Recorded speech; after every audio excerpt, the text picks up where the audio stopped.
Comenzamos. Guanajuato, los primeros 5 minutos, por favor.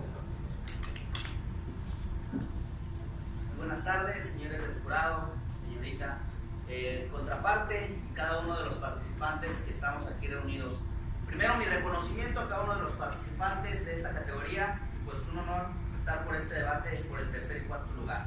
Ahora vamos con la moción que se nos pregunta el día de hoy. Nos plantean un escenario que hoy por hoy se ve muy posible, y es que llegue a ser vetada la ley DACA. Y entonces la pregunta que se nos hace es, en caso de ser vetada la ley DACA por el presidente de los Estados Unidos, ¿México tiene la infraestructura para recibir a los Dreamers? Para lo cual lo primero que voy a hacer es tomar en cuenta las definiciones que habrán de guiar este debate.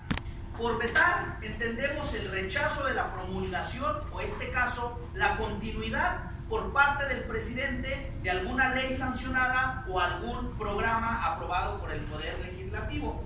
Esto de acuerdo con el Diccionario de Ciencias Jurídicas, Políticas Sociales de Manuel Osorio.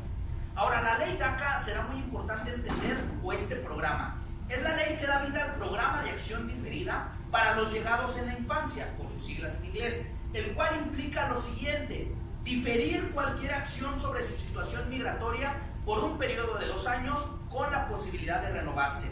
¿Qué beneficios les otorga esta protección? Pues que se les otorgue un permiso para obtener empleos temporales, que se les otorgue una licencia de conducir y también un número de seguro social, ¿va? Eso de acuerdo al sitio oficial del Departamento de Seguridad Nacional de los Estados Unidos.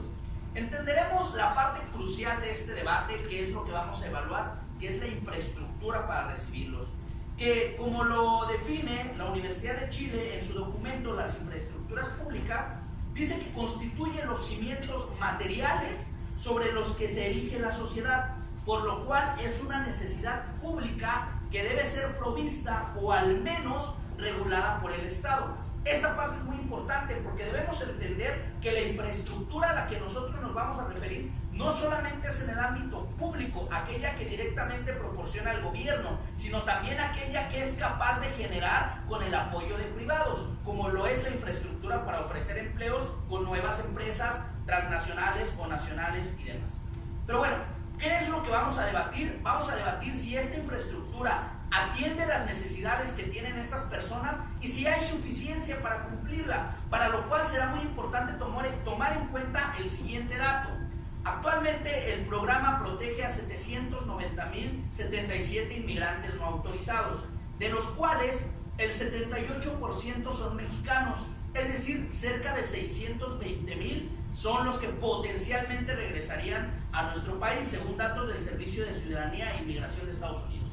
Entonces ahí está el dato con el cual vamos a debatir. Son 620,000 personas que potencialmente regresarían a nuestro país. ¿Cuáles son las características que tienen estas personas? Pues son personas que llegaron en su infancia con menos de 16 años a los Estados Unidos y que han estado viviendo ahí por lo menos los últimos 6 años. Ahora, ¿cuál es la característica fundamental? Que muchos de ellos estudian porque precisamente es un requisito para que puedan acceder a este programa DACA.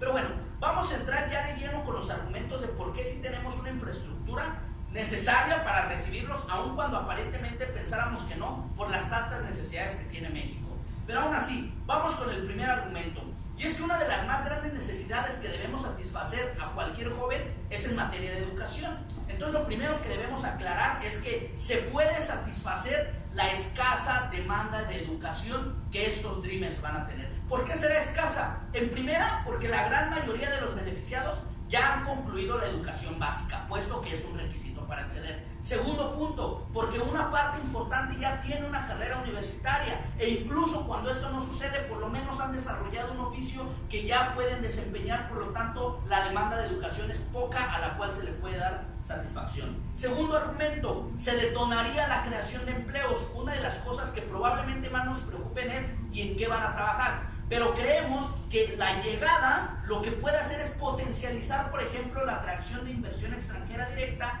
y que los mismos empleos que ellos generen, que ellos necesiten, se generen con su llegada. Pero vamos con un tercer argumento, y es que también otra de las necesidades básicas que tendrán estas personas es dónde van a vivir. Y entonces, en mi tercer argumento es que sí pueden acceder a una vivienda. ¿Por qué? Principalmente porque muchos de estos beneficiados están enviando fuertes remesas aquí a sus familiares en México, previendo la posibilidad de regresar. Es decir, ya tienen prevista esta situación, ya tienen fuertes ahorros que muchas veces ellos mismos ya saben a dónde van a llegar y en qué condiciones, porque ya lo han previsto. Tiempo, Guanajuato, primera participación, Veracruz, 5 minutos.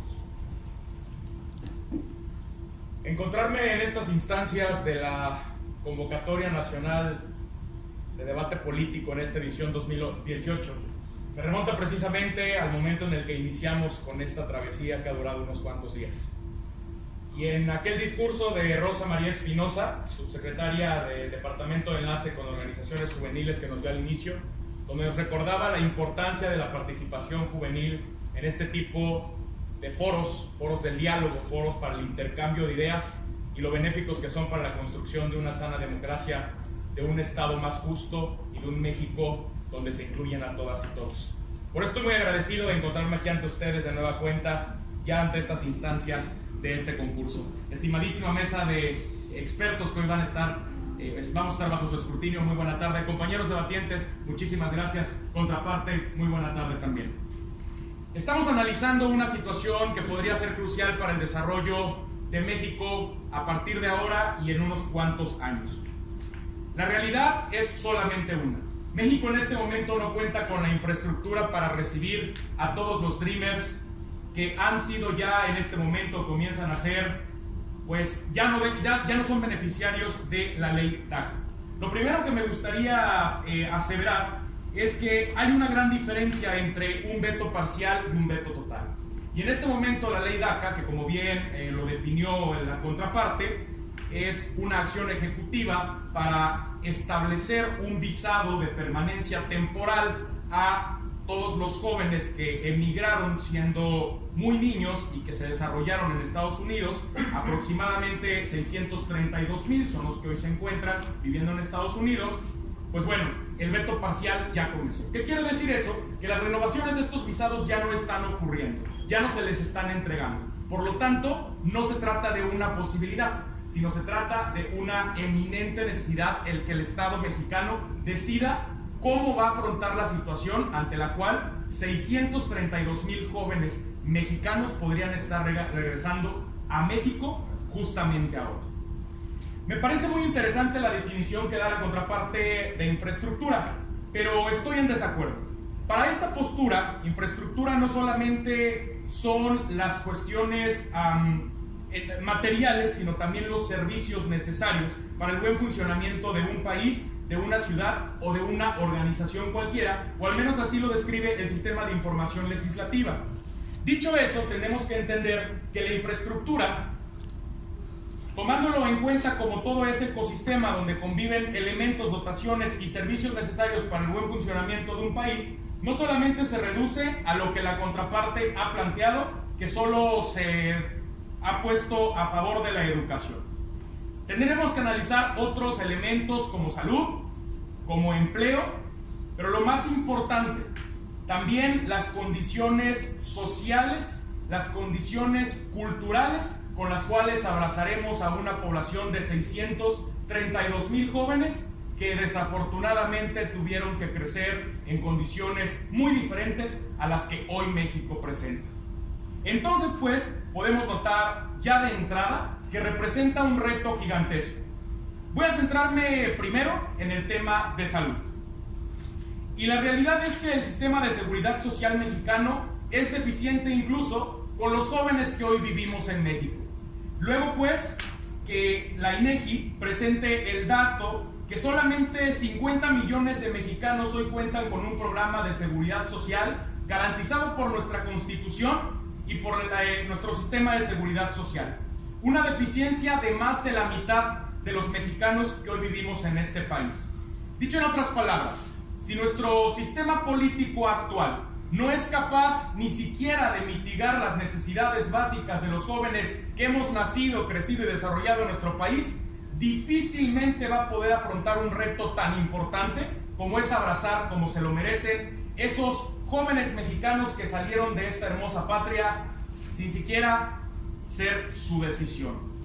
Es ahí donde se encuentra el punto fundamental, porque el hecho de que no contemos con la infraestructura no quiere decir que a un futuro no se pueda construir. Y esa es la parte fundamental que creo que podríamos abordar como una propuesta.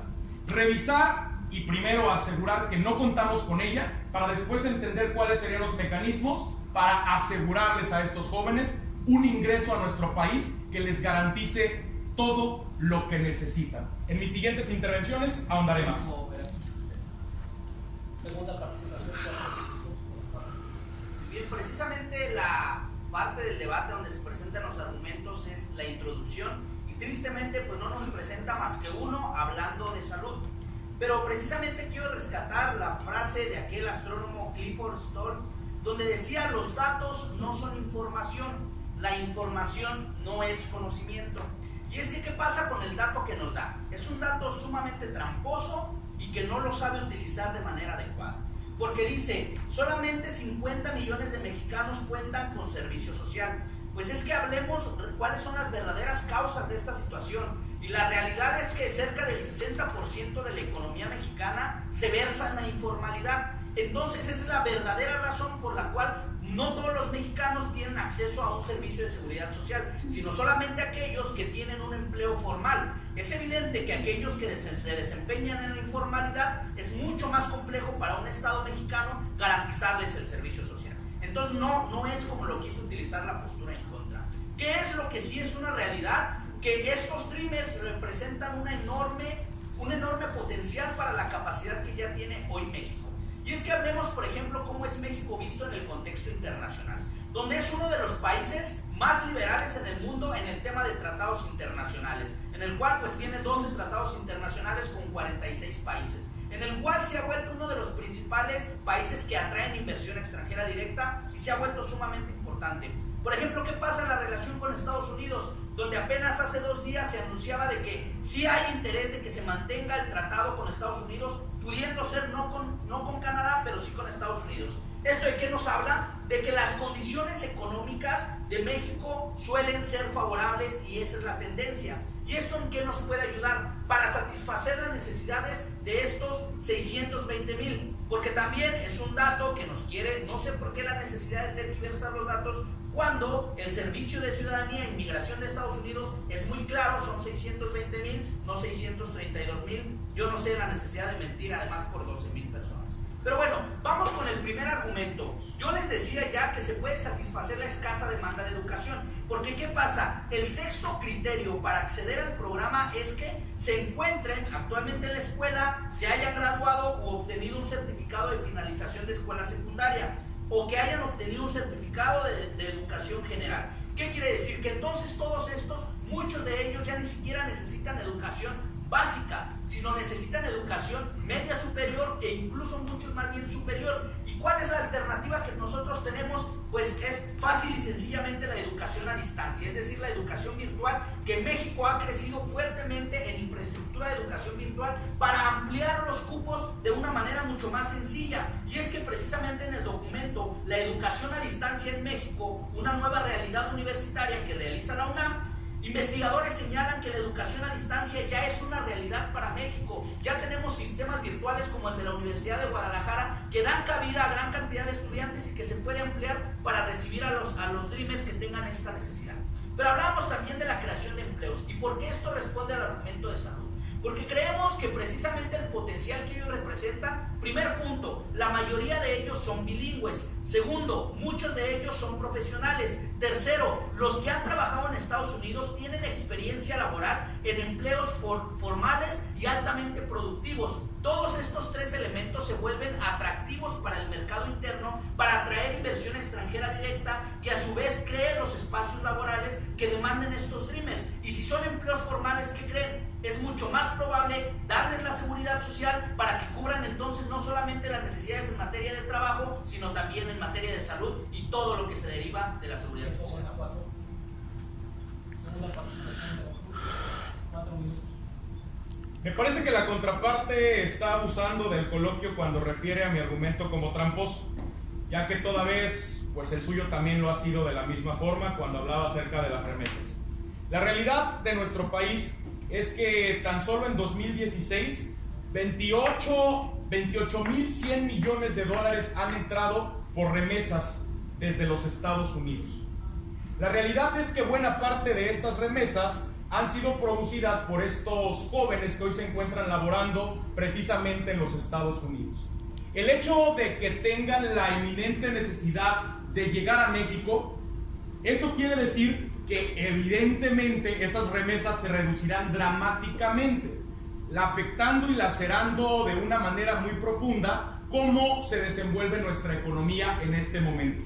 Por lo tanto, hablar de las remesas y tratarlo de relacionar con todos estos jóvenes, son 632,000, así lo publica childhoodnow.org, que es precisamente una asociación civil que se dedica a revisar el caso de estos chicos en lo particular y tratar de promover amparos por los que están siendo además violentados sus derechos humanos. Pero bueno, el punto es, si estamos hablando de las remesas, entonces creo que lo que pasaría es que el hecho de que estos chicos, de todos estos jóvenes, regresen a México, pues evidentemente sería una afrenta además económica para nuestro país. Pero me parece aún más interesante la afirmación que hace.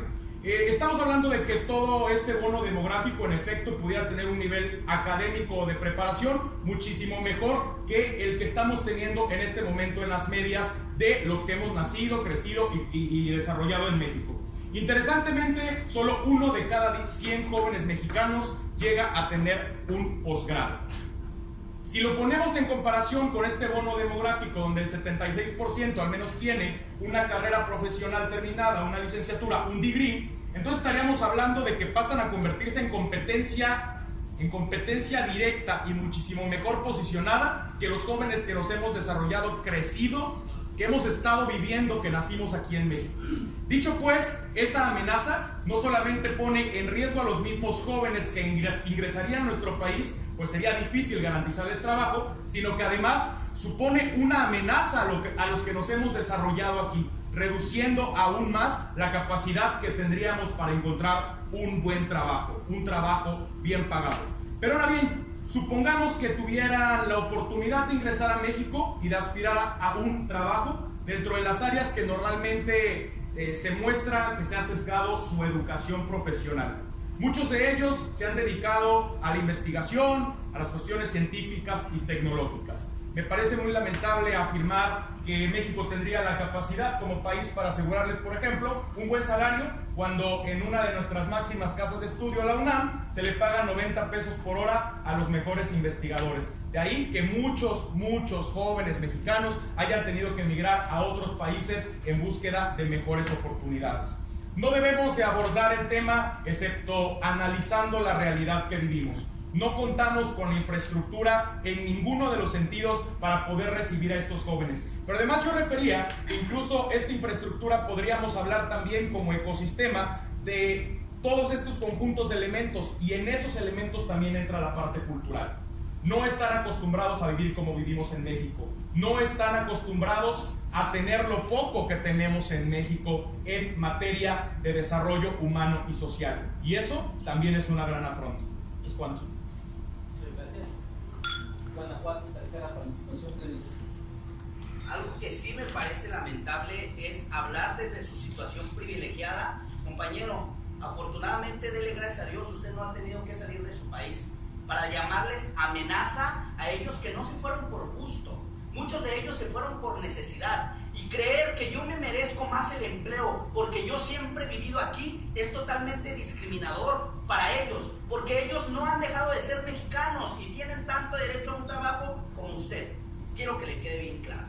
Y entonces, no son una amenaza, son una oportunidad para nosotros. ¿Por qué? Porque ya les di 3 argumentos que me hubiera encantado que los hubiera refutado. Ya les hablé en mi primer argumento de la educación, una propuesta sólida, viable, real, que incluso investigadores como los de la UNAM la sustentan, que es la educación virtual, en la cual yo puse una propuesta en la mesa, no se me dijo nada al respecto, es decir, no existió ningún tipo de capacidad de réplica por parte de la postura en contra, por lo cual esta propuesta se mantiene. Y una de las grandes necesidades, que es infraestructura en educación, se puede salvaguardar mediante la educación virtual. Sumado a que, como ya lo decía, muchos de ellos solamente van a requerir los últimos grados de educación, porque la educación básica e incluso media, muchos de ellos ya la han tenido afortunadamente en Estados Unidos. En un segundo argumento, también les hablé de la creación de empleos, de cómo, de qué manera vamos a atraer nosotros la inversión extranjera directa para la generación de nuevos empleos, empleos que sí, como usted lo decía, pueden estar adaptados a las